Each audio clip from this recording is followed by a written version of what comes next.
Hi everyone. Today is Monday, March 15th, 2021, and we are here on Grant Cameron's channel with Grant Cameron himself. Hi Grant, how are you? How you doing? Thanks for inviting me. Are you kidding? You invited me. You invited me. It is my Uh, pleasure to be yeah, here. you set this up, this interview, and you set up a number of very good interviews. So I'm happy to be joining in here.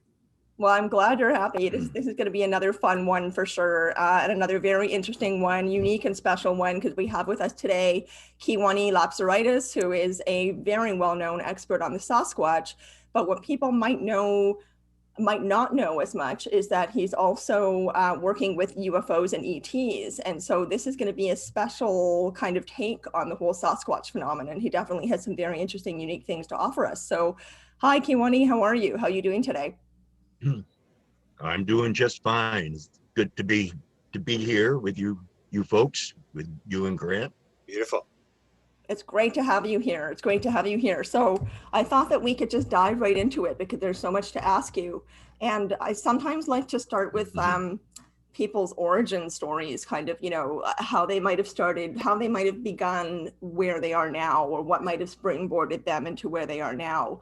So what I was noticing is that you have a whole bunch of really interesting credentials, and I wanted to ask you about those, but I'm going to read them out first.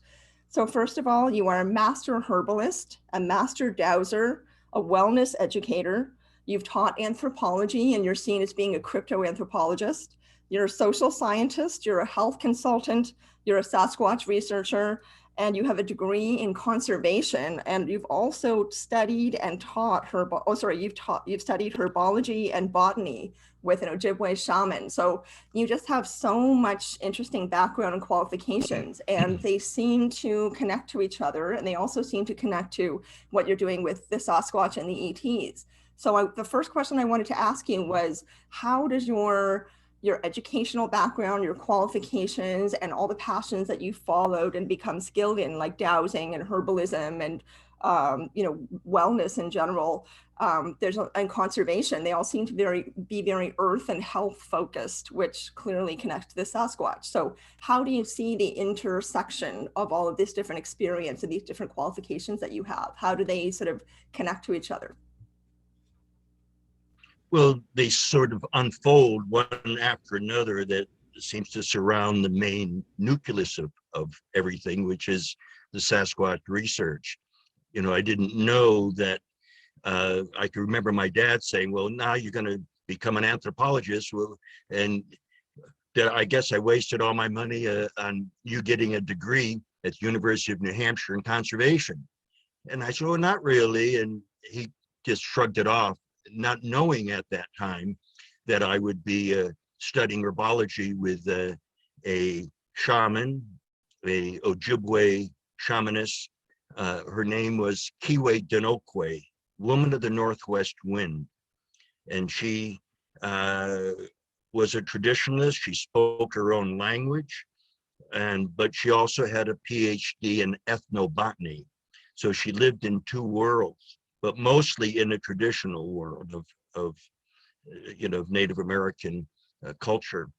So uh, all of this just is interconnected, because even the Sasquatch would say, "Oh, you can use this herb," or an ET would tell me, "Use this herb. This will work." And they've done things like that many different times. Uh, I've been doing this for 65 years, the research, and uh, to say that scares me a little bit.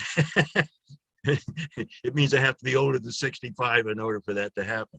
You carry it Uh, very well. but well,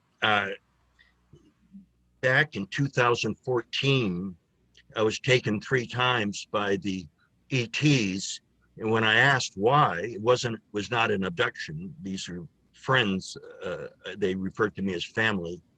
That they said they restructured my DNA to make me a little more evolved, more on their level, to work with them better. So I thought that was interesting. I mean, I didn't I didn't know they could do that, but the Sasquatch say they've been here for 200 million years. 200 million years, that's a long stretch And so they themselves continued to evolve over all that time, all those uh, uh, all those centuries and everything. But people don't realize, they look at them and say they're an animal because they have hair. So they've got to be an animal. They look scary, so they're kind of a monstrous animal, and so on, and not understanding that they're 100 times more evolved than we are. I mean, literally, the things Yeah. that they can do, have access to 8 different dimensions. They have unbelievable healing ability. Uh, the A friend of mine, husband and wife, they're in their 80s, and he had liver cancer about 4 or 5 years ago. And when I found out, I told him, I'll give you these herbs and stuff that, that could easily help you heal. And he tried them for one day, and he said it tasted terrible. He didn't want to take it anymore. And so he would just play it out. He didn't want chemo or radiation. Well, I was so concerned that I contacted the forest people, the Sasquatch, and asked them that this is a very special person, if they would really heal him. And 5 days later, his wife called me and said he just came back from having a checkup, and there wasn't a trace of cancer in his body. So this is how evolved they are. When my son was 6 years old, and that was about 4 years ago, then my wife had made some tea in the evening, and my son walked into the kitchen, and immediately I was at the computer, but I heard my wife say this. She said, "Oh, don't put your toys up there. You get a handful of toys." She said, "Because this is very hot." And she pointed to the one that was hot. And to challenge my wife, these are kids, he laid his hand right on it. I don't mean he tested it, but he just pushed and laid right on it. And in a second, he was screaming through the house with skin hanging from the tips of his fingers. Ooh, I mean, wow. this was serious stuff. And he's running in circles around the couch, screaming, holding on to his hand. And I quickly put some ice in a Ziploc bag and sat him down and put his hand on it, and with his fingers on it. And I could see this relief come to his face. I was almost in tears myself, seeing this screaming, and I felt helpless at first. And so my wife put antibiotic cream on it and wrapped it in gauze and bandages. And I said to her, well, we'll take him to the doctor first thing in the morning. He won't be going to school for a while because he plays on the ground all the time and his hands are always dirty. And I said, if he ever got infected, he could lose his hand, his arm, or his life, so we'll have to keep him home from school. So she agreed. But this was in the evening, so we put him to bed. And when I went to bed a little while later, I telepathed to the Sasquatch people and asked them if they would please help to heal him. But what I had in mind was to take the pain away, because the pain continues when you have a burn for days or weeks even, So then I fell asleep. Now, I must say this, that it's very difficult to get him up in the morning for school. You have to go in there 2 or 3 times, sometimes 4 times. You just won't get up. So the next morning, this is what I heard when I woke up. My wife saying, "What are you doing up?" And he said, "Oh, I'm getting ready for school." We weren't even up yet, And she said, "Oh no, we're going to go to the doc." And that's as far as she got to say doctor. And she says, "Wait a minute, where are the bandages on your hand?" And he held up his hand, his fingers, and started whacking them. He said, "Well, there's nothing there. Everything is fine." Wow. And I quickly rolled over and said, no, don't do that. But there wasn't anything on his fingertips. There was nothing there. And burns are the most difficult things to heal. It was literally like a miracle. But that's my point here, is That's how evolved they are. They're not animals. They're not monsters, even though they've scared people. And probably those people needed to be scared because they were either drinking, on drugs, or maybe they had guns and they didn't want them in the area because they had their family close by. So they'll do that. They can catch and kill a person if they wanted to easily. It's so easy, but they don't. So when they go to scare people, they try to get them out of the area if their family is there. I know that when I was lecturing in Oregon about 10 years ago, somebody down there that I knew informed me that they met a guy that had a real interesting experience with a Sasquatch. So I called him up, and he said that he was working on his motorcycle in the garage, and all of a sudden there was a shadow that came over him, and he looked because the outside big door was open, and there was a Sasquatch peeking in, watching him fix his motorcycle. And the guy froze. It scared him. So a couple of days later, he was in there. 2 days later, he was in there doing it again, working on it, and the same thing happened. And so then he told me a couple of weeks went by, and one evening, it was in the summertime, he went for a walk on one of the trails behind his house. He was renting this particular house. And he said, that's when a Sasquatch attacked him. I said, really? I said, did he pull your arm off? Did he break your legs? I mean, I was being facetious, but because they don't attack people. Yeah. And he said, well, I was walking on the trail and I looked up and one stepped out onto the trail. And I said, yeah, then what happened? He said, then he attacked me. I said, okay, what did he have, a club, or did he come at you with his hands up? Or, well, no, I mean, he was walking towards me. He was attacking me. I said, no, wait a minute. He's just walking towards you? He said, well, yeah, he was going to get me. I said, well, that's all in your head. They don't do that. They're very friendly. If you point a gun at them, they won't be friendly. But I'm real friendly, but don't point a gun at me either. Kind of thing. Nobody wants somebody to threaten them. So when people threaten them, they get up just like a person, because they are people. So they get upset and they scare the people away. So he said, he didn't attack you. He said, well, at the end of the month, I moved out, got a different place closer to town. So he was that afraid, even though absolutely nothing happened. Yeah, Even though you're he was actually telling you're people touching that on it a happened. number So of different things. You've touched on a number of different things already that I want to get into a little bit more depth about, because you're talking about how people perceive them versus what your knowledge and understanding is of who they are, from your 65 years of research and your 42 years of being in contact with both ETs and Sasquatch. You're also talking about how they heal and what their nature is like. So you're touching on several things I wanted to ask you about. And one of them is also that, I wanted to know, just for yourself, how you first started getting into this. I know you had your very first communication and experience with them completely unexpectedly. You did not see it coming in 1979, when both a Sasquatch and ET came through to you simultaneously and started communicating to you telepathically, right? Which started you, I believe you became psychic overnight. Your mind was obviously blown. You were, busy working and living so-called normal life. And then this thing happens. So can you explain a little bit about what that was like? Because I feel like your origin story is earlier. You've done, like as I was mentioning, you have these credentials and all this experience working with the earth, working with natural medicine, with plants, with dowsing, with the water. So you obviously have this natural affiliation and care for the earth, which makes sense considering that they came through to you. So when they did finally come through in 1979, what was that like?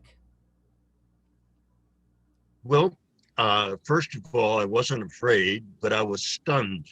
I was confused, and I felt a little dizzy because of their energy coming from the ET and then a Sasquatch. My whole body was vibrating, and apparently, because like the Sasquatch said, they have access to 8 different dimensions.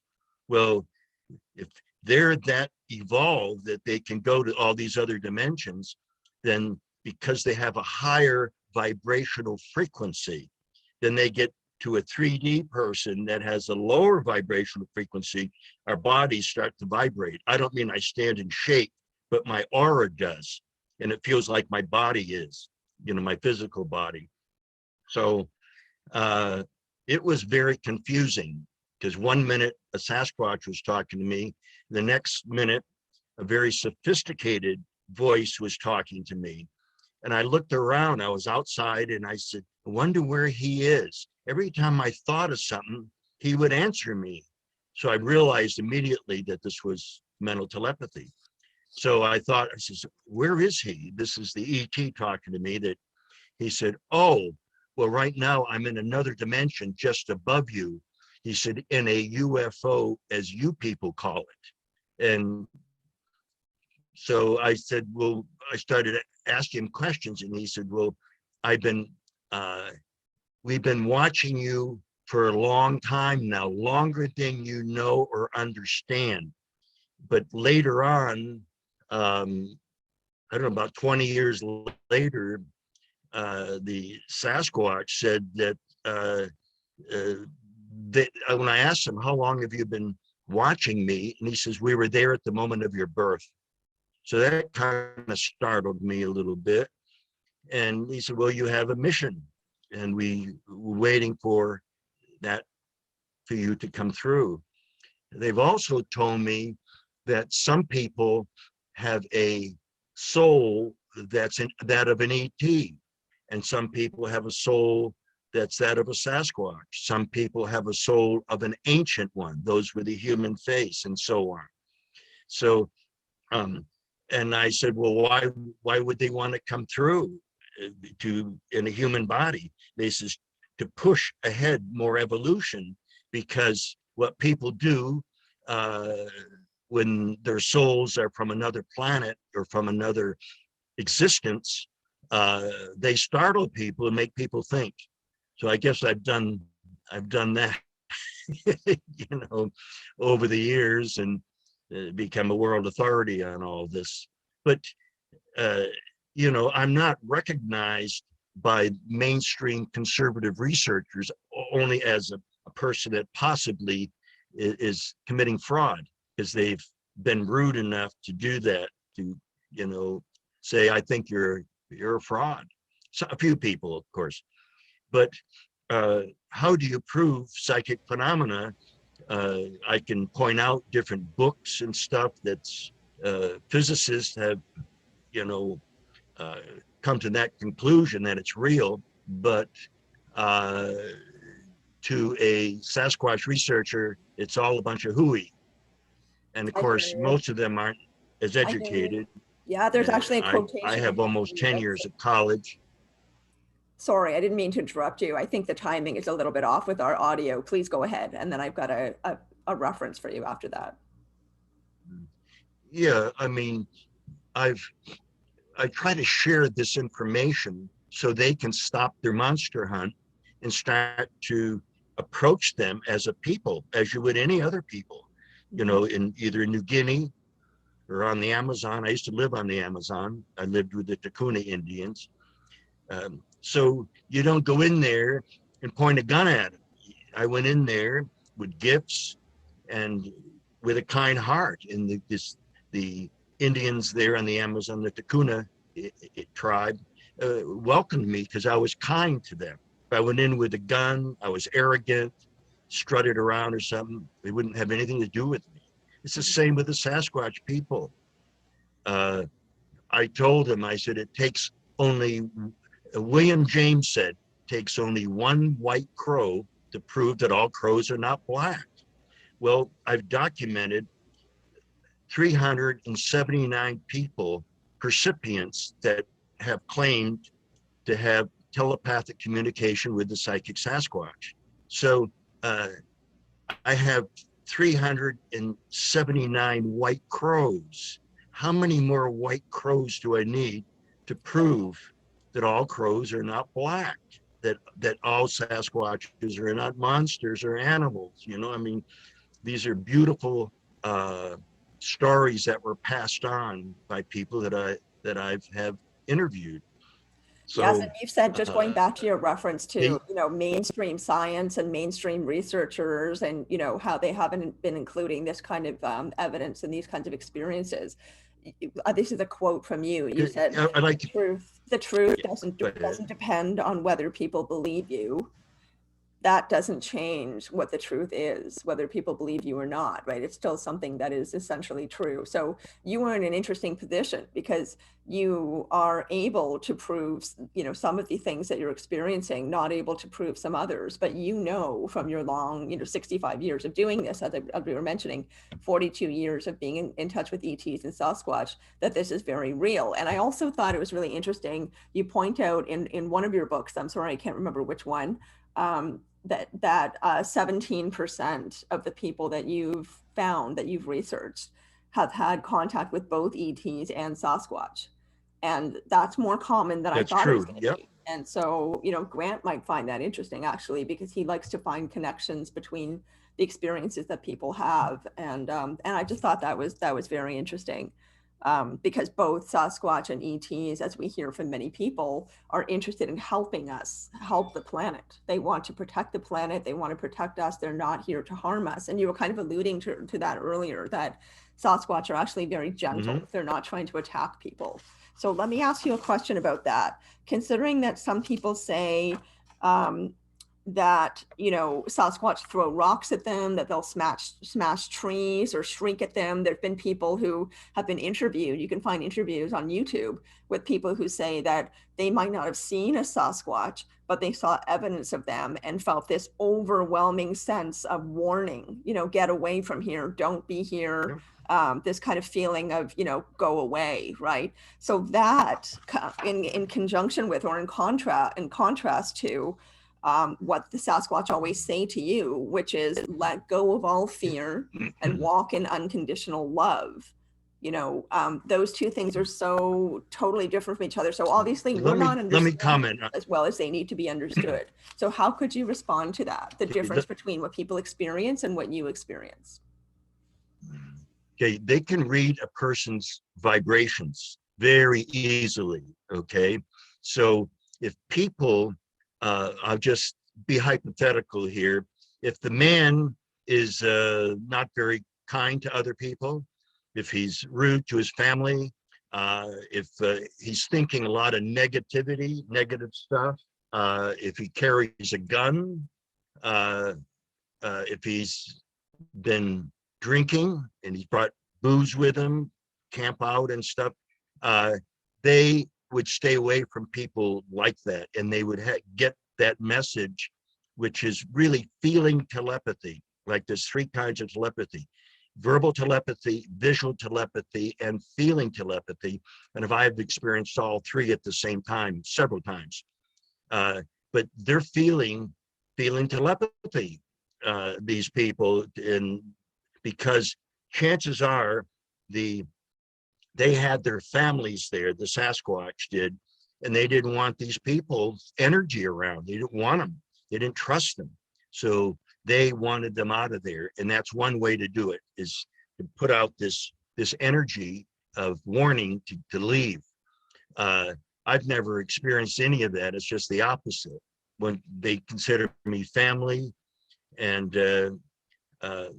for example, a nurse from down in Los Angeles asked me to help her if she could interact with the Sasquatch. And I said, yes, send me the maps and I'll tell you where they are.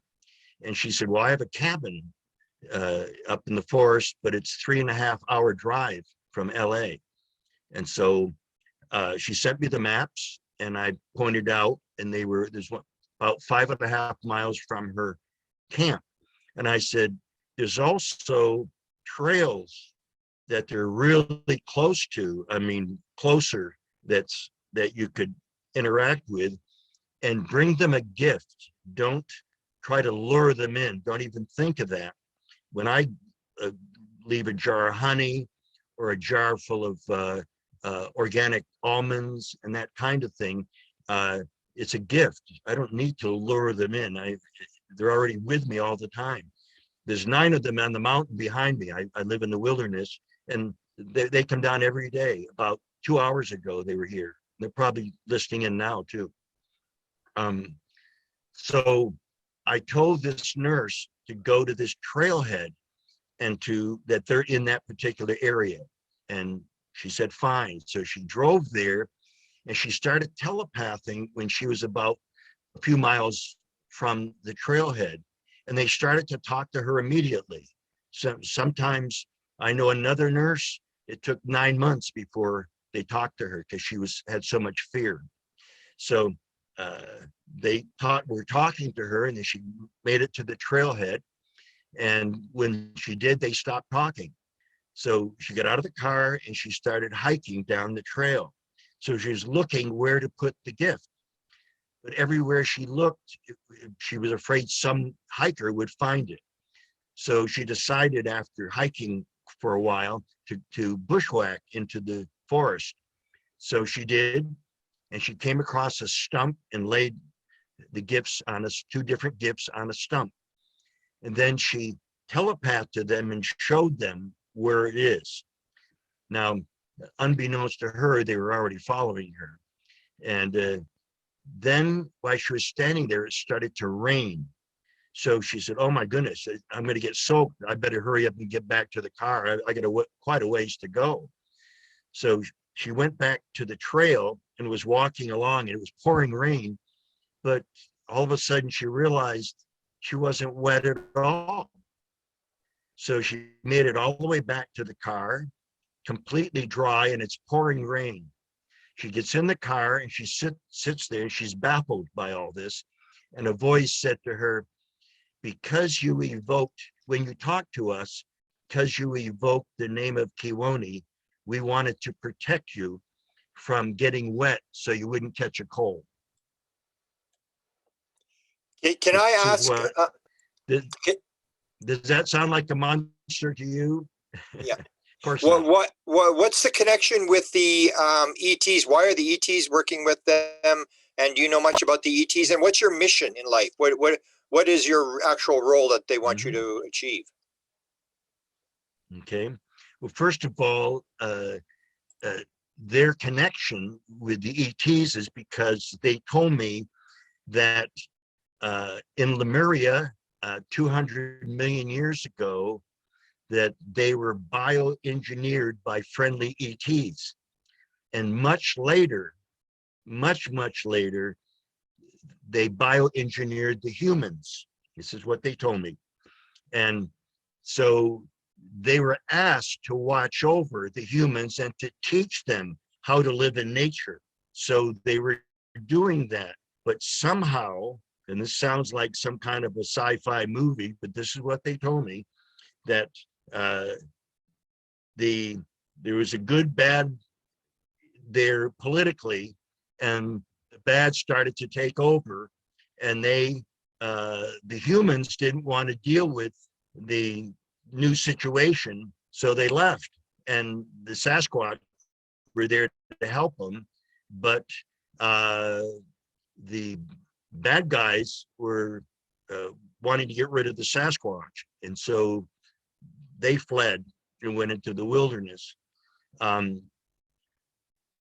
As time went on, the humans started to see the Sasquatch as a threat rather than as a friend and as an associate to help them. And so when that started to happen and humans got more aggressive, they said they disappeared into the wilderness and became a myth. In other words, just like today, you know, why? Well, they're interdimensional. Yeah, and a lot of Christian fundamentalists say, well, this is just the devil, and that's why they can disappear and appear in different forms. Well, I'm sorry, that's not true. I mean, I actually could be wrong, but they've sent me love that was so filled my soul that I burst into tears. I mean, I absolutely was sobbing because of the love they sent me and hit me right in the heart center. Sorry. Yeah, in relation to what Grant asked you, you know, that quote, anything, what they said to you. anything evil, Yeah, yeah, that Anything combination again of evil like walking cannot in. send love because they don't have love. God and love are synonymous.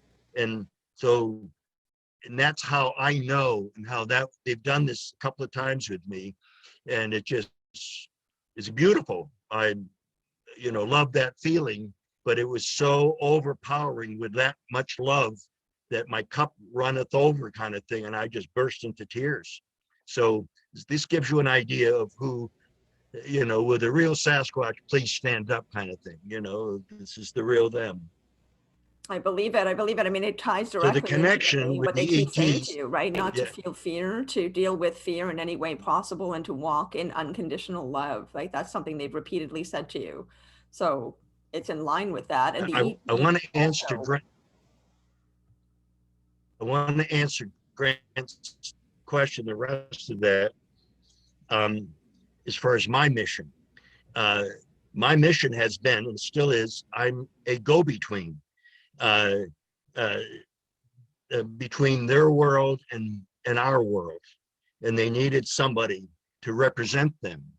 Now there's several people uh, on more minor roles that are doing this, which is wonderful. But uh, they they I generally don't say this, but they said, "You're our ambassador." And I said, "Well, I don't want to use that word." They said, "Why not?" Said, well, it's an ego word as far as I'm concerned, as this isn't about me, this is about you. I'm just representing you. They said, "Who you are?" That's because you're, our ambassador. But so that's how they see me. Uh, I uh, I'm a shaman and a health consultant, and I've done a lot of healing work. I'm a master herbalist. So they've taught me, both the ETs and the Sasquatch people and the ancient ones. There's many different forest people, the conservative researchers and many other people. Just this one being out there that looks like a North American great ape. So they're, kind of thing. And it's not true. There's many different types. There's little people. There's the dog-faced people. They're a forest people. The ancient ones have a human face. Some of the women are beautiful. I've seen them. They're beautiful. And beyond anything you could dream. Then the Sasquatch people, which they look ape-like, but they say they have absolutely no affiliations with the apes whatsoever. They just happen to look like them. So I have a anyhow, question about that that gives you an actually. I have a idea. question about that because you've So, mentioned so that I my job is also to do healing work where other professionals were not able to do that. So I troubleshoot as a healer, holistic healer. Good, thanks. Sinead? Yeah, I had a question about the different types of Sasquatch because if I'm not incorrect, you have said that there's three main types, that there's the ape-like ones, there's the dog-faced ones, there's the ancient ones who have human faces. But then also they've been referred to as being terrestrial extraterrestrials. And I mean, you kind of explained that already by talking about what their origin story is and how they ended up here. But do they still consider themselves to be terrestrial extraterrestrials because of the interdimensional access that they have, No, or do they have a particular special they're, attachment to they're Earth? Like, both. how do they perceive themselves? Okay, they say this is their Earth, and they are the keepers of Mother Earth. They also are on the committee, if I could use that word, for along with other races of ETs. They're on, when they have meetings, they go onto a big spaceship, and there's all kinds. It's just like on Star Trek. I mean, it's really like Star Trek or some of those other shows where you get strange looking beings and so on. But to them, we're strange looking because we don't look like them. So it's all relative. And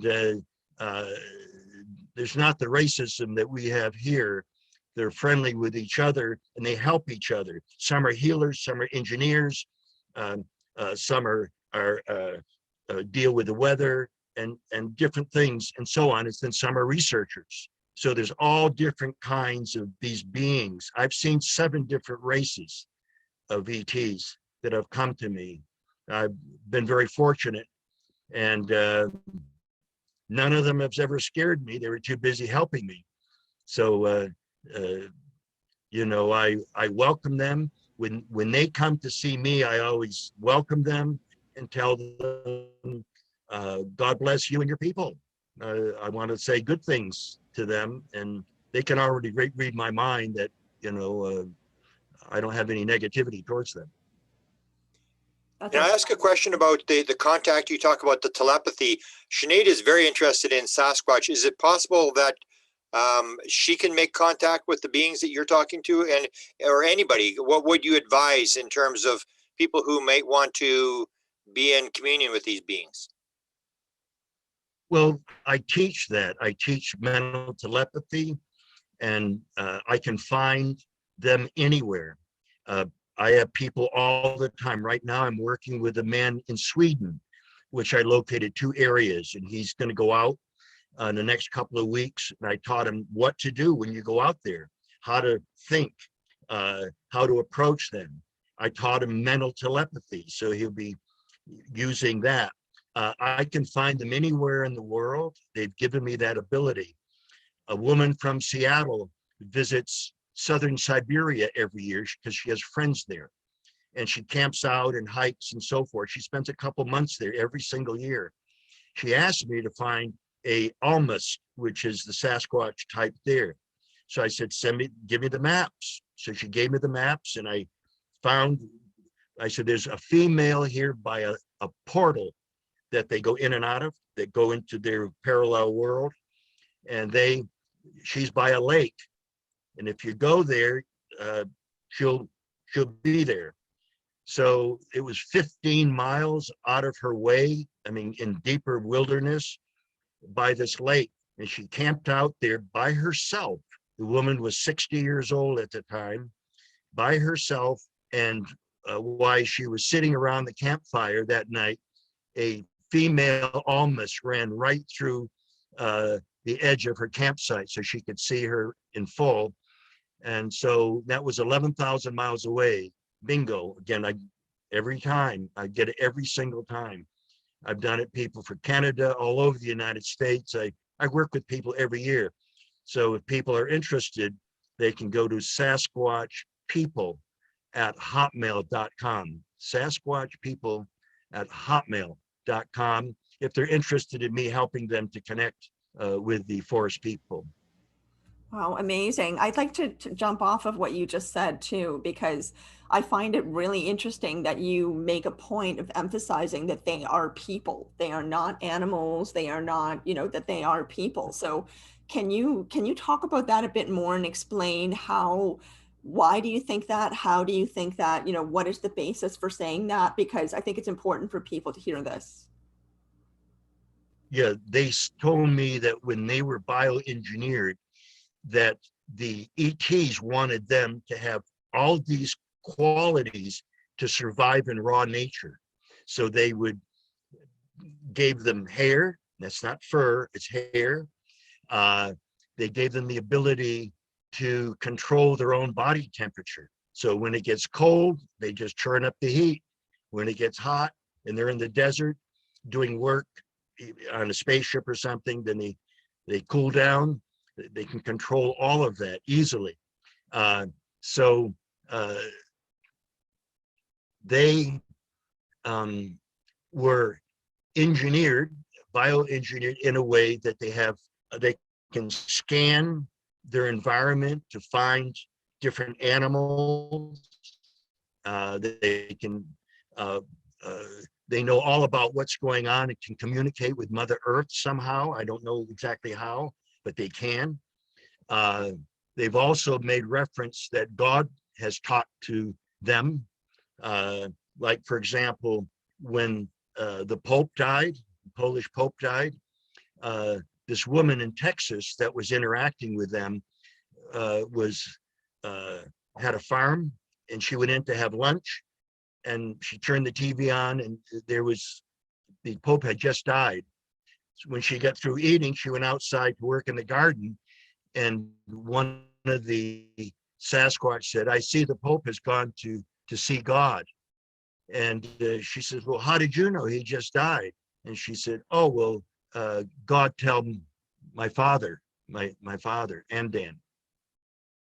I don't know. I mean, what they do unless they tell me, because they're a secret society, a secret culture, basically. And the reason for that, because humans are dangerous. We're very warlike. And if we don't understand anything, they want to destroy it. So this is really, really what the Sasquatch want to stay away from people like that. So they're selectively going to people who are nonviolent, like myself, and they go to healers.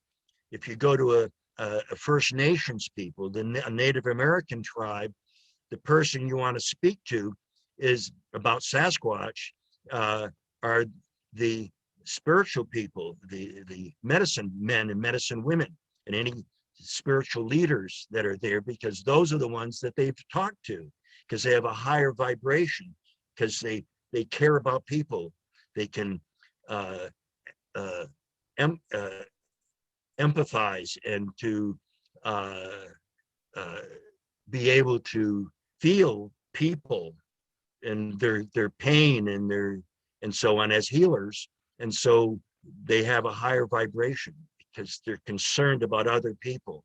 I'm always concerned about everybody. Even if I meet somebody, in a store or something, I don't try to say anything to them unless they ask me. But if I walk away, I say, "Gee, that person's sick," and I could tell as a medical intuitive. But I don't stick my nose in other people's business. And if I tell them what I do, and if they say, "Oh, well, maybe you can help me," but if they don't say anything, I mind my own business and just wish them a good day and leave.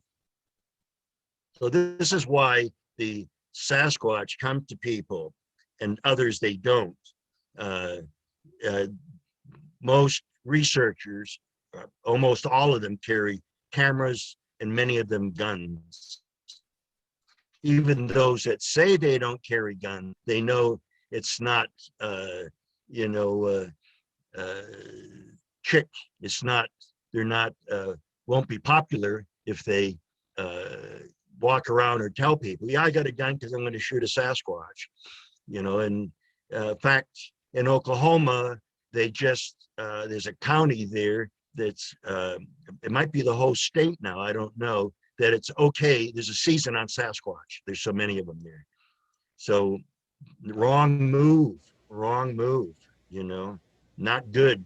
They're telling the forest people and showing them how violent we are, how uncaring we are. Just somebody on two legs that has a human structured body and we want to kill him. That doesn't make sense, at least not to me. Yeah. Yeah. And I know that you've called them the So we've ultimate got a long ways to opportunists. go. And if we have, I asked one if we were going to have World War III, and they said, "Yeah, it's already started. They just haven't dropped the bombs yet." That's what he said. And that was about 10 years ago. So all this has been brewing and building up over the years. And they told a woman down in Mississippi that they have a city in space, a biosphere, and that they would take people, certain people at a certain time to the biosphere while they cleaned up the planet. Well, is it next year? Is it in 10 years or 20 years? They don't really say. And I mean, they've told me stuff that's going to happen. They said soon, and it didn't happen for another couple of years. But because they're in and out of dimensions, their time frame it often gets kind of mixed up a little bit. Thank you. Thank you. So I have a question about the different, again, kind of going back to the different types of Sasquatch, and obviously they share the same mission. You know, they all have the same priorities and the same mission in terms of helping us, helping the planet, and caring about nature, caring about the environment. You've called them the ultimate environmentalists. So I've got a list here that I've compiled from your two books, The Psychic Sasquatch and Their UFO Connection, which came out in 1998. And then your most recent one, which I really love, about the interdimensionality of Sasquatch, that came out in 2011 or 2011, sorry. So having checked out both of those books, I've got a little list here of what you say that they can do. And so my question is, can each type of Sasquatch do all of these different things? And they are telepathy, interdimensional travel, becoming invisible at will, being extraterrestrial, being telekinetic, and then a whole list of other things. Do they all share these same abilities, or do certain kinds of Sasquatch have particular talents? The average Sasquatch, I'm going to say it this way, that I understand, 90% of them are, 95% of them have all of those characteristics. They can do that. But then there's a couple special ones that just have more power and more abilities. They're basically the shamans and so on. So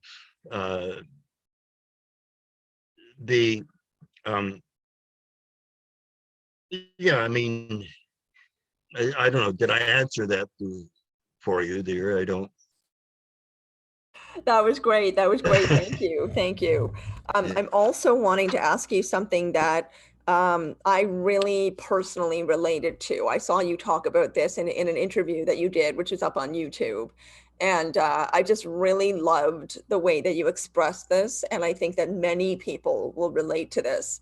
So you talk about how you made reference to, for example, discrimination, like racial discrimination here on Earth, how we are so hard on each other. We judge each other so severely and so harshly based purely on the optics of what a person looks like, right? So if somebody, what color skin someone has, what their body shape is, what gender they are, whatever, what their background is, and just how completely ridiculous that is, right? So then you made a wonderful connection, and this is what I really enjoyed, to your perception of the Sasquatch and the way people respond to the Sasquatch, or the way they respond to ETs. You know, how when they see ETs or they see the Sasquatch, they don't recognize the optics of what they're seeing, and immediately are overcome by fear purely because of the optics, right? They're not able to stay in the moment necessarily and hear what the ET is trying to say to them, or what the Sasquatch is trying to say to them. They just become fearful based purely on what they see. So I would love it if you could talk about that, because I think that's so relatable for a lot of people, and really is a very kind of compassionate approach to helping us understand who the Sasquatch are and why they're here.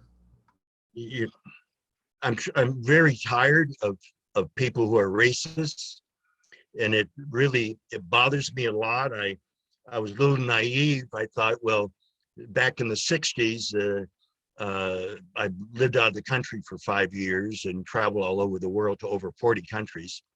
But I thought when I came back to America, there were all these hippies and stuff, and just people with good intentions. And I thought, wow, they're changing things, you know? And I thought it would have more of a profound effect, but it didn't, you know, in terms of racial issues and stuff. I lived in East Africa for 2 years, and in Ethiopia, and I loved the people. I had a lot of Ethiopian friends and everything. I just, wherever I go, I love mingling with the people. It doesn't make any difference what race or anything. Why? Because they're more interesting than the average American, as far as I'm concerned, and I like interacting with them. And I always would try to learn different portions of a language wherever I went, whether it was just saying hello, good morning, thank you, goodbye, and anything that's polite, and to continue to try to you know, learn. When I lived in Japan, I was doing that, and and so on.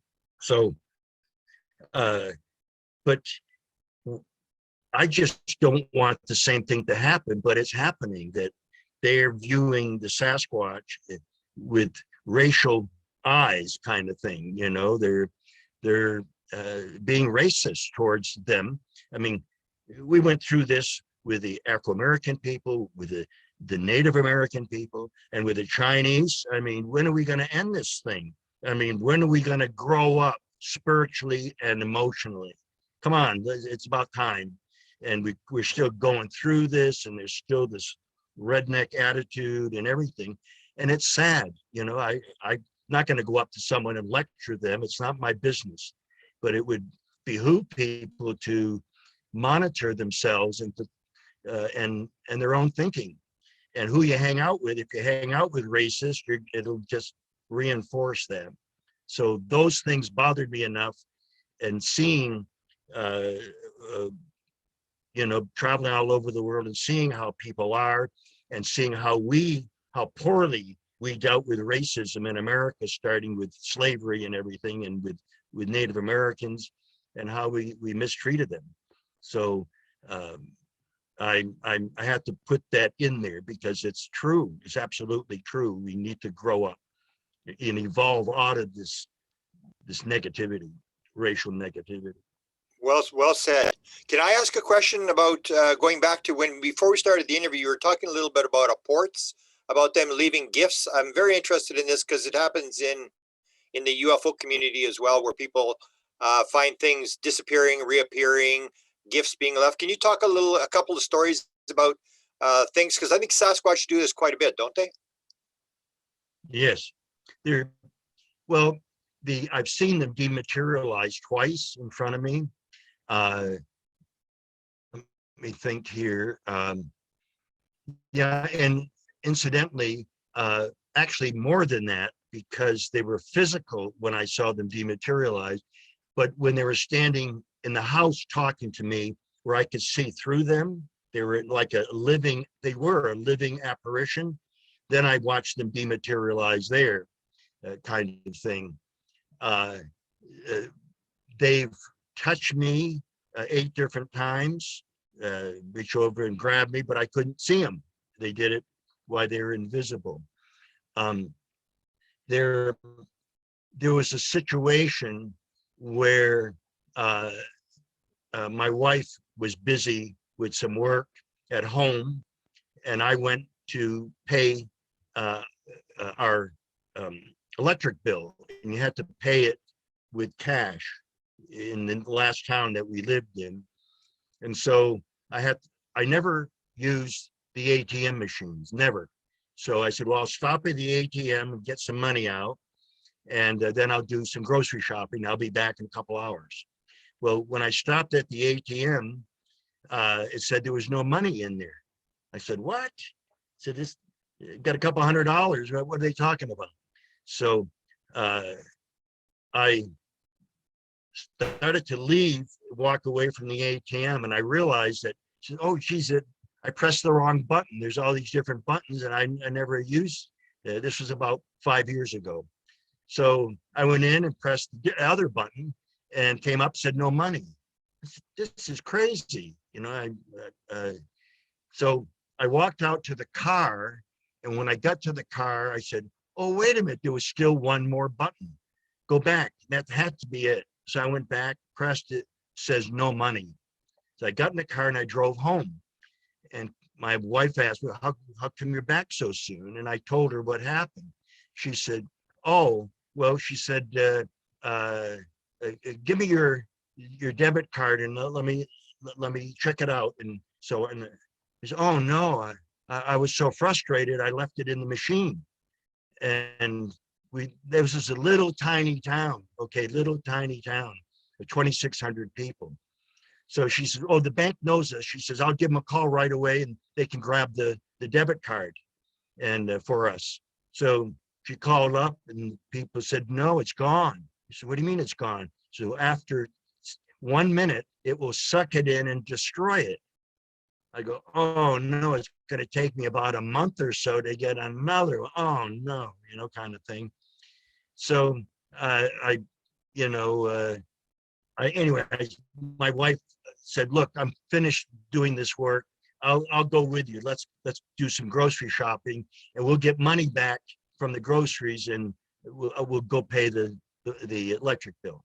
So we went to the grocery store. We shopped for about a half hour or so, and then got to the register, and she pulled out her debit card to pay, but it wasn't her debit card. It was mine. How did it get there? They imported it, and you could hear them laughing in the background. They imported it from the machine into her thing, because they knew I wouldn't be looking for it because I lost it, right? And she looked at it. We stood there with our mouths open and handed it back to me. And they importation is when you do an object. They did this a few times and joked and laughed and had a joke on us. But anyway, this is their abilities. Well, it makes sense that they're getting you to laugh at yourself because, of course, a sense of humor and a sense of joy raises your vibration, right? And that's where we want to be all the time. We want to be in that higher state so that we can have that contact with them and they can reach us. That's a wonderful story. I love that. I love that. Okay. So Grant, do you have another question? I thought you might want to ask about UFOs in particular, with connection to Sasquatch, Grant. He's not there. Okay, I'll ask the question of, in terms of messages, because you get a lot of contactees who have the UFO experiences, are, you know, they have the mission, they're given the message. What do you think is the overall message from, whether it be the ETs or the Sasquatch, in terms of why they're interacting and what they want the world to know? So if it was, say, your last day on Earth, what would be the message that you would want to give to the world that was given to you? Okay. They've said this many times, even though they know it's not going to happen. Stop warring. Stop hurting each other. It starts in the family. People killing each other, unreal. They're supposed to be loving each other and helping each other and reaching out, not killing each other, not, you know, somebody took the last piece of pizza from somebody else while they were watching a football game. The guy grabbed a knife and stabbed his friend to death because he ate the last. I mean, come on, this is psychopathic kind of behavior. This is really, really bad. All kinds of stuff, you know, that come out in the news that it's not so shocking anymore. But what I say in my heart is, God bless them. Just quietly to myself, because these people are hurting. They don't understand. They're not doing what they were meant to do, kind of thing. They were getting the wrong upbringing, the wrong messages, hanging out with the wrong people. So the ETs and the Sasquatch people, the forest people, want us to grow up first spiritually and emotionally, because they said, we think that people evolve because of physically. That's happening, but people who evolve spiritually evolve faster. That it's a faster evolution if you plug in to that. And how do you start? You start with meditation every day. I mean, a lot of people, oh, I don't have time for that, or heck, I'd rather just have a couple of beers after work. Well, fine, but your vibrations will be lower and you won't be evolving. I don't make the rules, and I'm not against people who say, no, I don't want to do that. I still respect them. They have free will and they're able to use it. And if they use it for a way that I judge negative, well, that's just my judgment, but I'll keep it to myself. And I'll still treat them like I treat anyone else. So this is important. This is really, really important. And we need to start. There's a song that's out there that says that we want to change the world and it starts with me. And that is exactly correct. And so true. You think of, I think that one of the main reasons that we're down here boring these bodies until they wear out, and then we go back to where we came from, is to learn how to forgive. This is the key, I think, to humans. learn to forgive. Guess what? If everyone was forgiving everyone and forgiving the countries that did this and that, and none of the news, there wouldn't be all this news. The news would be, well, grandma baked a cake today and everybody ate it. It was great because there's no negative news out there other than a nice tasting cake or something, you know? So they want us to change, but they know it's not happening. And the only way it's going to happen that I can see, and that we're told to Native American people, is through the great purification. That is where the planet itself gets violent. I mean, our Mother Earth's streams and rivers and lakes are all polluted, and the oceans now. Fukushima didn't do us any favors releasing that into the ocean, and they're still doing it. But more than anything else, they're releasing it also into the air all this time for 10 years now. Wait a minute, where's all that going? Into the atmosphere. Who's breathing it in? We are. And there's two-headed animals and six-legged animals now and all this. So where are they coming from? So there's a problem. Understood. And they're not going to help us completely until we stop doing it. And since we're not going to stop doing it, it's like what Einstein says, you know, if you're planning for war, then that's what you're going to get. If you're planning for peace, that's what you're going to get. But it seems like everybody's defensive and wants to plan for war. Who can destroy someone else if we have a war? But that's what we're putting out there into the universe. And that's what we seem to keep getting every so many years. I mean, in my lifetime, you know, I was born during World War II. There's that. Then there's a Korean War. Then there's a Vietnam War. Then there's Iraqi War. And then, wait a minute. It's now we're talking about Iran and this and that, and China. Yeah, I mean, not to mention all the conflict that goes on with every other country around the world, right? I mean, you're just mentioning only the US's wars, and then there's all these other countries around the world that have their own wars as well. It's just far too much. Yeah, and actually, I really like as well that you emphasize in your work how important it is, as you've been emphasizing here too with us today, how important it is to manifest to have a positive mindset, a positive outlook, and to carry love in your heart and to carry a positive outlook around with you, because we do manifest what we put out. Whatever we focus on, there's more of it. So if we want the planet to get better, we need to focus on that. And that's a message I really appreciate. And I think many, many people really appreciate about your work, that you're not only talking about the Sasquatch themselves, you're also talking about the interconnectedness. Why are they here? What is the work that they are doing? What is the purpose? How are they supporting other people with trying to help the earth? So this is really such a powerful message. And in connection with this, because you've talked about how your experiences with the ETs and with the Sasquatch have only ever been positive. You've talked about this overwhelming feeling of love and care that you get from them. So what I wanted to ask you about was that there are two particular experiences you've had that I want to jump to, coming from this thread of what we're talking about right now, this love and care that they feel, how much they care about the planet, how much they care about us. You had quite a bad injury at one point, and you were in excruciating pain. You were in a wheelchair. You were not able to be mobile. And the ETs came and took you 3 times and healed you. And there was another incident in 2012 when you had a brain tumor, and you asked the Sasquatch for help. The Sasquatch got the ETs involved, and the ETs took you 6 times that year. So my question for you is, what is it like when they take you? Because something that Grant and I have talked a lot about in terms of the community's perspective of ETs is this whole topic of abductions, and how ETs are very scary and they're here to harm us, which is an experience that people have, right? But that has not been your experience. And I know you've said that these have not been abductions, but at the same time, they're coming and they're taking you away somewhere. So what was that like? What was it like to have them come and take you? Where did they take you? And what was it like to be with them? Okay, first of all, there's the good, bad, and the indifferent everywhere in the universe. So some beings may be harvesting us for food, that are visiting this part of the universe. I mean that.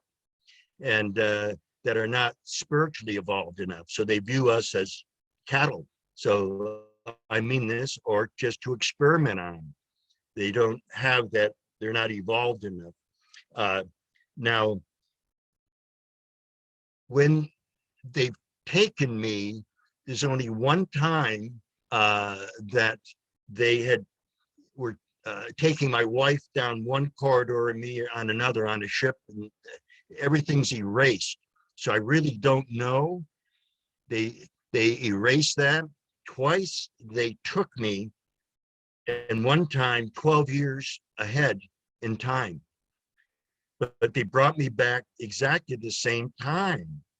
So it just, so I was a little annoyed, not much or anything, but I asked them the next day, I said, hey, how come I can't remember? Because we took you back same thing. And I said, then what's the purpose? I said, I thought we were going to interact and I'd remember and everything. They said, well, timing isn't right, but when the timing's right, we'll all be together. And later they told me, they said, well, you've written 2 books, The Psychic Sasquatch and the UFO Connection, The Sasquatch People and their Interdimensional Connection. And now they want me to do a 3rd book. They said 3 is a magic number, how they said that. They said, but we would take you through the portal to our parallel world to live with us and to meet other beings, and then come back and write about your experience. And I'm hoping it'll happen this year. I'm very interested in portals. So, can you talk a little bit about what you know about portals? Well, there are people who walk into portals even. The first one that I know of was something I read back in the 60s on a paranormal book on paranormal stuff. And it said that this little boy, I think he's supposed to be 6, 7 years old, had a birthday and they gave him a puppy for his birthday. So the puppy slept in bed with him. And one night, shortly after they got the dog, there was all this commotion. And the father got up to see what was going on in his son's bedroom. And his son was not in bed, but he heard his son talking, calling the puppy, and it was under his bed. So the father had to get a flashlight and look under the bed there. But all he saw by the time he got a flashlight came back were 2 legs of his son, and the rest of the body wasn't there. So he started to pull the legs back, and his son emerged from this portal, and the boy had, interestingly, the puppy by the leg. Puppy, this portal drifted through now this, it didn't say this, but I know this is true, through a ley line. And the ley lines, they move based on season, okay? So that vortex would be possibly, theoretically, 100 feet or 500 feet outside someplace, but a certain time of the year, it will go the opposite direction. And they built a house on top of a portion of this ley line. And so when it comes into the house, then you've got a portal. Just like the phenomena of people, they find a woman or a man burnt to death, incinerated, just yet the foot is still in the shoe. How come the house didn't burn down? Wait a minute, that kind of incineration is intense. Well, my theory, and I've never heard anyone ever say this, is that that person, and it's rare, but it has happened, and I've seen pictures of the foot, you know, and still in the shoe. They can't figure out why the house didn't burn down, and where did this fire come from? So this vortex moves up, but it just so happens it ended strangely and in a negative way, where this person was sitting either reading or watching TV or something, and where they sit all the time. And it created a bubble around them. So when the person reached over to shut the light off, they shortened themselves out and they were incinerated from within, but that bubble protected the rest of the house from being incinerated. Wow, interesting. Now, I pieced these two things together, though it wasn't any one thing, but knowing that, because they told me that these portals move up and down ley lines. And when I went to the Oregon vortex, some student took me and about 10 or 12 other people, sometimes there were 15 people, and they would go around every hour. And this student who was hired to do this was doing it. So they took me and a bunch of us inside of this miner's cabin that had slid down the side of the mountain, and it was at an angle.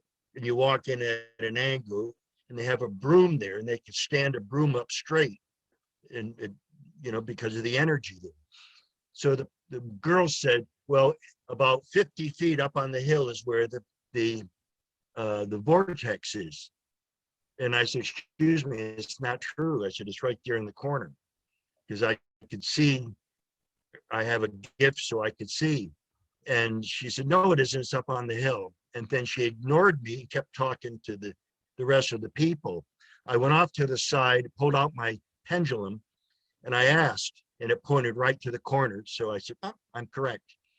So I asked the student, I said, where's the owner of this place? She said, oh, she's in the kiosk, if you want to stop there on the way out.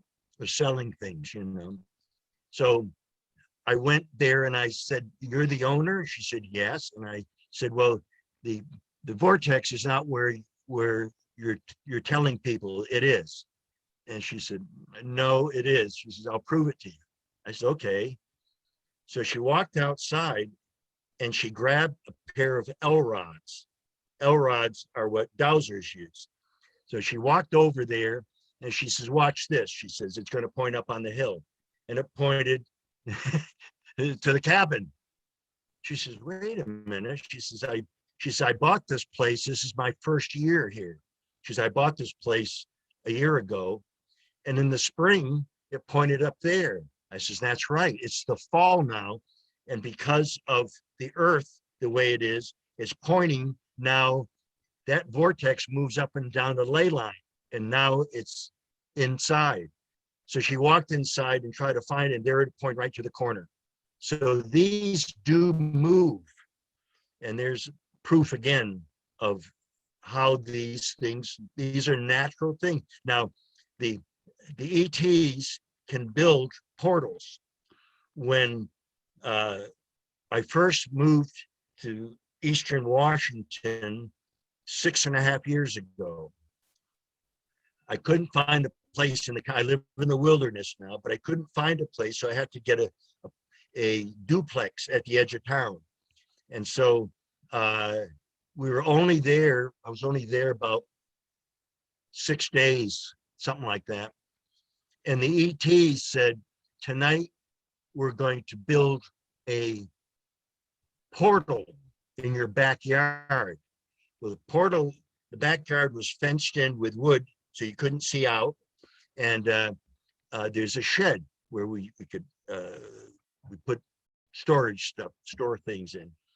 So they said, we're going to be there at 2:00 in the morning if you want to watch us.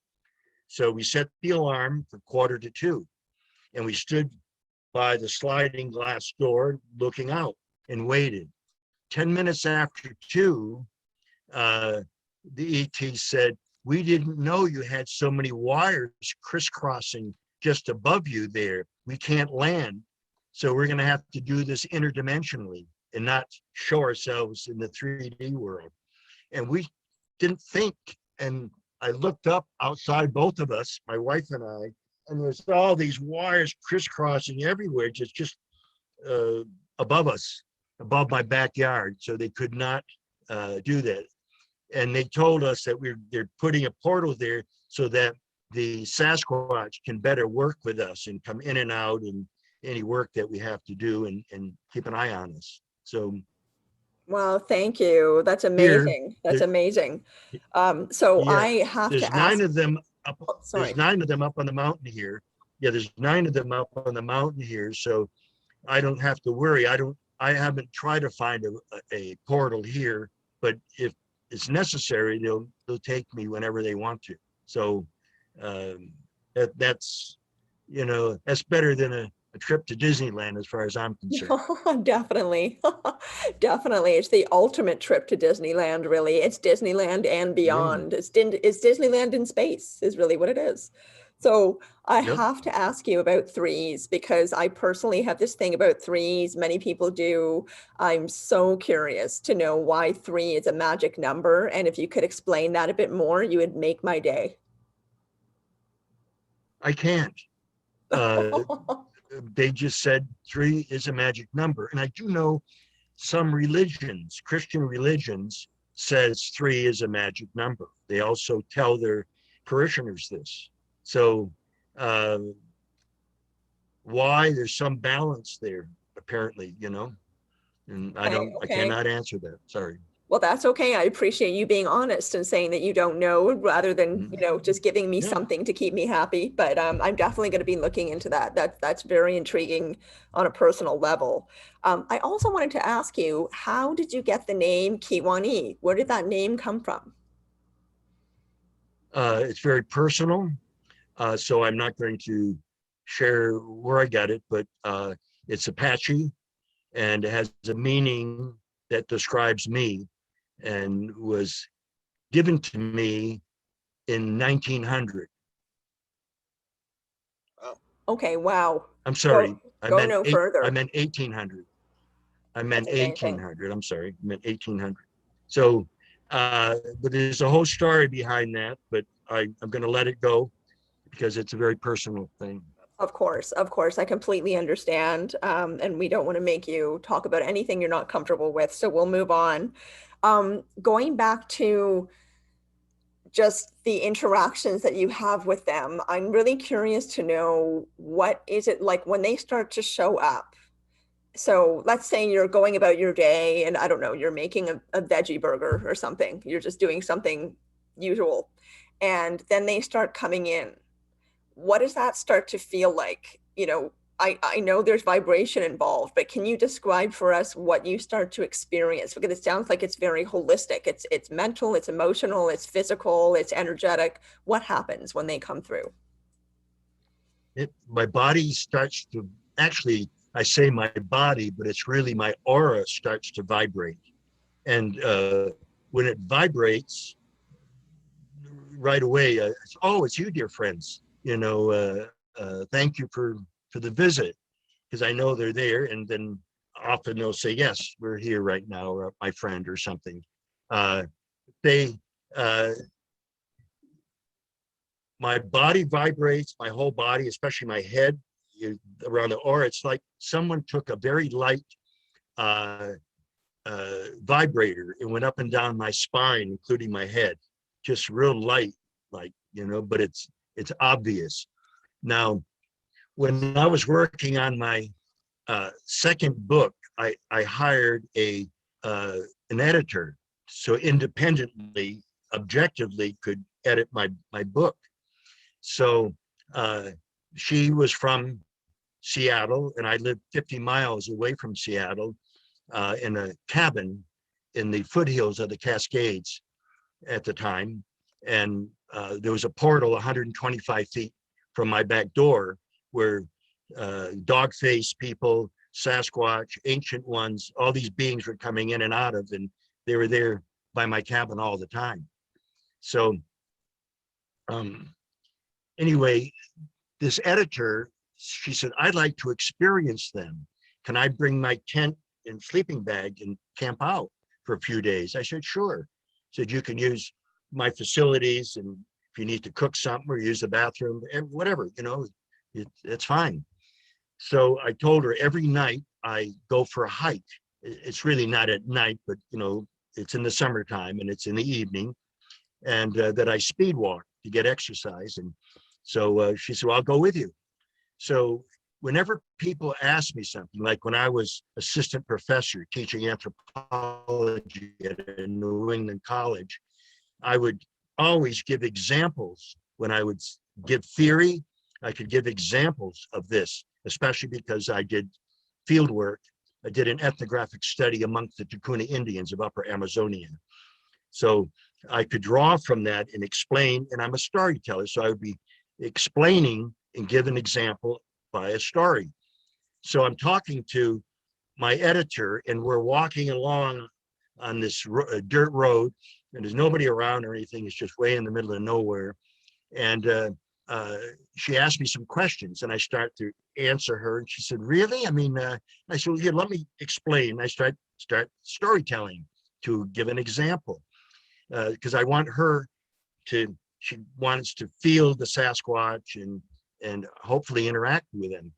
So I'm explaining this while we're walking along, and all of a sudden, my whole body's vibrating because there's two ancient ones behind me, about 6-7 feet away, but they're invisible.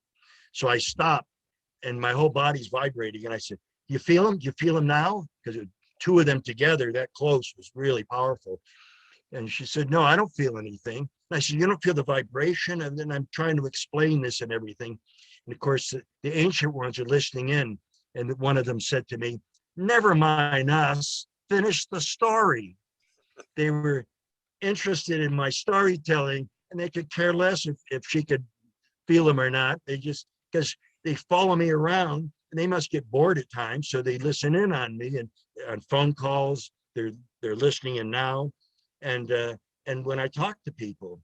So anyway, they must get bored once in a while, and this is one of them. They didn't care. They said, "Hey, never mind us, finish the story."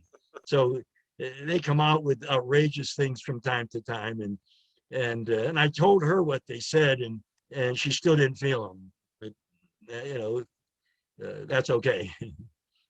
Yeah, everybody's on their own path in their own way. And yeah, there's no point in feeling like, oh, there's something less about this person because she doesn't feel the vibration. It's not like that at all, as we know. It's just where each person is at where they're at, right? Yeah. Right. She's just not as weird as I am. Yes.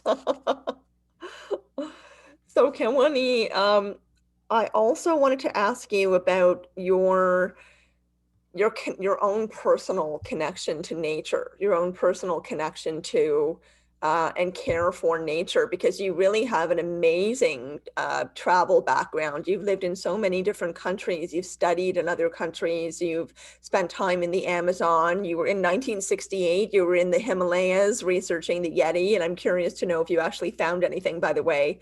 But maybe if you could talk a bit more about your own personal connection to nature, because I think that must have so much to do with why they came through to you, why a big part of why they chose to develop this relationship with you, knowing that you harbor this love for this planet that we're on and an appreciation for not just the fact that there is nature and it's a beautiful planet, but also that each plant has a spirit, that there are other beings that are here with us that are helping us to appreciate all this incredible beauty and magic that we have in nature and on this planet around us. And I know that you very fully feel that and understand that. So could you talk a bit more about that? Yes. Well, at age 10, we moved into the country. Actually, it was a suburb, a person might say, but it was woods everywhere, and so I started to, this was back in the 50s, I started hunting, fishing, trapping. I would trap muskrat and stuff. Nowadays, it's, people don't want to see that. Well, if you inherit that from your father, and he used to trap and all that, but I just fished once in a while. And after I left home, I never did any of that. But I was into nature, and I had all kinds of wild animals for pets. I had a crow, I had a hawk, I had a South African ferret, I had Mr. Jinx, my raccoon, and so then I had a dog. So I always had some kind of a pet, I'd catch snakes and all kinds of stuff as a kid growing up. So I love nature, and I love watching animals and wildlife, or sneaking up on them when I was in my teens and get almost on top of them and they still didn't see me. So I was raised in Western Massachusetts in the Berkshire Mountains there. Later, when I was 14, my folks bought a 122-acre estate up in Vermont, southern Vermont. So we had two places. I was back and forth all the time, and was never afraid to go in the forest. Never afraid to get lost. Why? Well, I was in Vermont, so that's all it counted. You know, I don't know where I'm at right now. I've lost my direction, but it's okay. You know, so I didn't have any fear of the forest or animals or anything. Even when bears came around, and I was just built a little lean-to sleep in for the night when I got lost one time, and it was fine. The two bears came in, and I just ignored them. It's just they belong there, and I belong there too. I'm a forest person of some strange ilk, and but I would start to relate to nature at an early age. So I love trees as well, and forests, and so I was always out fishing, and I would go to areas that you couldn't hardly get into by going these little streams that went into larger rivers and stuff that people had to fight their way through the forest. I used to love that. So I developed that, and I developed a sensitivity. Later, when I became psychic, and I really don't like that word, and it has too many negative connotations, but nevertheless, when my intuition blossomed out, I was able to have communication with a bear, with a wolf, 3 times with a raven, twice with a hawk, and once with a snake, and then with my Comanche, my black lab, who used to talk to me all the time. So I changed once that first time, the first week of September 1979, when an ET and a Sasquatch talked to me, it opened up my Kundalini. I went through some kind of a spiritual transformation. That's the only way I can say it. Because all this, I didn't believe in a lot of this stuff, you know. And when it happens to you personally, then you got a handle on it. You can't unlearn how to swim, if you know what I mean. It's either there or it isn't. So I started having all these experiences, and I continue to have them, and I'm not afraid to report them, because people need, that's part of reality. I'm not against reality. Why are some of these scientists against reality? I'm a scientist, but they're against reality. They've got a fantasy what Sasquatch is, for example. He's a monster. We need to get the only way we can get a sample is to shoot him, and wait a minute, you don't know what you're doing, folks. So back away and regroup and listen to Kewaunee, and you have a totally different experience. Agreed. So on that note, did you, I mean, I hear, correct me if I'm wrong, and from what I understand, the Yeti and the Sasquatch are not the same thing, but are closely related to each other. Did you have any success in 1968 when you were in the Himalayas investigating the Yeti? Did anything come up for you there? No, it didn't at that time. I was there for almost 3 weeks, which really is not a long time. But I even spoke with a physical anthropologist at the University of Kathmandu in the Kingdom of Nepal. I hired a student, a 16-year-old student that could speak English, and he hiked with me way up into the mountains to a Tibetan monastery, and we talked to the Tibetans. He could interpret for me when I was asking questions and stuff as well. In my second book, there's a whole story about this man and his wife meeting 2 separate beings. They were actually 5 of them, but one was different and the other 4 were totally different. And it's in towards the end of the chapters in that book, my second book. He had an experience at up, and it was at the same monastery that I went to. So it's like, what? You know, and he was there, I think 3 or 4 years after I was, kind of thing, the way. Wow, But he contacted synchronicity. me because he had this experience with these beings, but because he went to zoologists and anthropologists at different universities, and they wouldn't even talk to him. They laughed at him. He never had a chance to, he wanted to explain what happened, and they wouldn't even allow him to do that. So that's how closed-minded they are. So, but he needed to share that, and there was enough information that he gave me. I asked permission, and I have a real good chunk of information from him that's, I think, the second or third end of the chapters of my second book, The Sasquatch People. So, yeah, you know, I lived in Japan for a while, and I had job offers there to teach when I was there. This was in 1968, and I didn't. I was on my way. I had my immigration papers for Australia, and but I found out later, not while I was there, but later, that they have their own Sasquatch type there. So all these different countries, China has that, West Africa, East Africa, all these different countries. I mean, Sweden, Norway. There's many different countries all over that have these beings. Even in Iran, up in the northwest corner, is all jungle and stuff, and they've been seeing them there. This is in Iran. So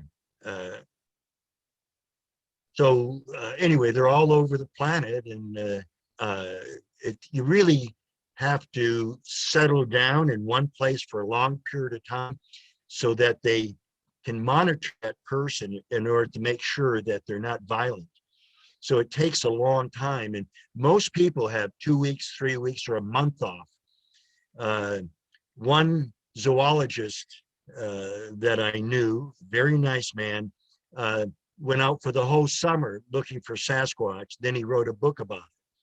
There's nothing about Sasquatch in there other than things he related from other people, but he sure had a long chapter on fighting mosquitoes and all the other things that were out there. So just going out there, even for the summer, there's a certain approach, and they don't have it because they're looking for proof. He didn't have a gun with him, but he had a camera. So that right away put the Sasquatch at bay. So they didn't want to get near him. Beautiful. Once they establish some kind of proof, even if it's not physical proof, but they've got pictures or something, science won't embrace it, but more people will be out there with guns to try to shoot one. So that's why the Sasquatch don't want pictures taken or anything. It'll end up being a mess. And, you know, already there's groups of people with all kinds of Bigfoot organizations that want to get a Sasquatch. So yeah, not good. beautiful. I befriended them, and that makes me happy. And I've had so many powerful experiences. That's more valuable than anything else that I can say in my lifetime. Amazing, amazing. And I know Grant had a quick question for you. Grant, did you want to come in? Yeah, as we shut down, I just have one last question that I wanted to sort of wind up with, and that is, what is your future plans? You still seem to be pretty busy. Have you got? Are you still lecturing, or you got another book, or what are you planning to do in the future? I will continue to lecture. I will be putting together a conference. I'm not sure it's going to be this year or next year. We've had conferences every year. Of course, we couldn't because of the COVID-19. Yeah. But I'm going to be either this year or next year have a conference. People can check that out by going to sasquatchpeople.com. Sasquatchpeople.com to keep people informed. They can buy my books also at there. They can order them. My third book, I haven't even started it, but because they haven't taken me with new material. But that will come out very quickly.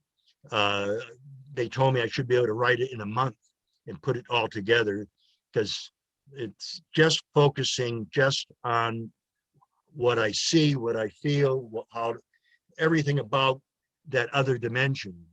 How did I experience it with all of my senses, kind of thing. So that's what they want.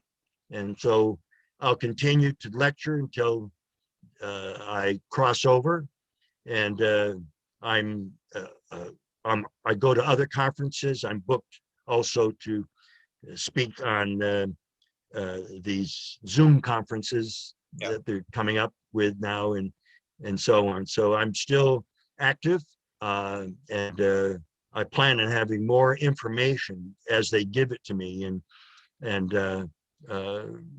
that'll most likely come out later this year. So yes, I'm as active as ever, other than it got slowed down a little bit with the plague that's out there. Beautiful. I appreciate your time, and let us know when you've got something you want to promote, and I will definitely help you promote your message. I'm honored to know you and to have had you share time with us, and I want to thank you very much for informing us, and I'll help you wherever I can, and I'm sure Sinead will do the same. I will indeed. Well, Yeah, we thank you, very much and appreciate I you guess being here, Kewaunee. It's really is an honor. Your work is incredible. You've been doing this for such a long time with such amazing commitment, and your passion is still so evident, after all of these years. Some people do a job. I know this is not what this is like for you, but they do a job for that long and then they're just burned out and demoralized, right? But for you, it's the complete opposite. You're energized, you're experiencing this wonderful vibration, you're experiencing this incredible love and support from them. And I wanted to just end really quickly with a quotation that I really like. This is touching back on what I had mentioned earlier. That's kind of my favorite thing about your research, the connections you make to how we should see each other as humans as well as them. And the quotation is from your first book from 1998, The Psychic Sasquatch and Their UFO Connection. And what you said was, equality is not simply a human attribute, but a recognition of the creatureness of all creation. So I want to thank you so much for coming here today with your message of compassion and love for the Sasquatch and for ETs and their feelings that are the same towards us. Thank you for being here, for sharing all your wisdom and your knowledge. We truly appreciate it. Well, thank you for Grant and Sinead for having me. I appreciate it very much. And I'll leave you with these words, as they say in Star Wars: may the Sasquatch be with you. Oh, love it. Love it, love it, love it. And yes, please, I would like that. May they be with us, indeed. I would absolutely love to meet one. I don't know how Grant would feel about it, but I would love it. So again, thank you so much for your time, Kewaunee, and have a wonderful evening. Thank you. And God bless everyone. God bless.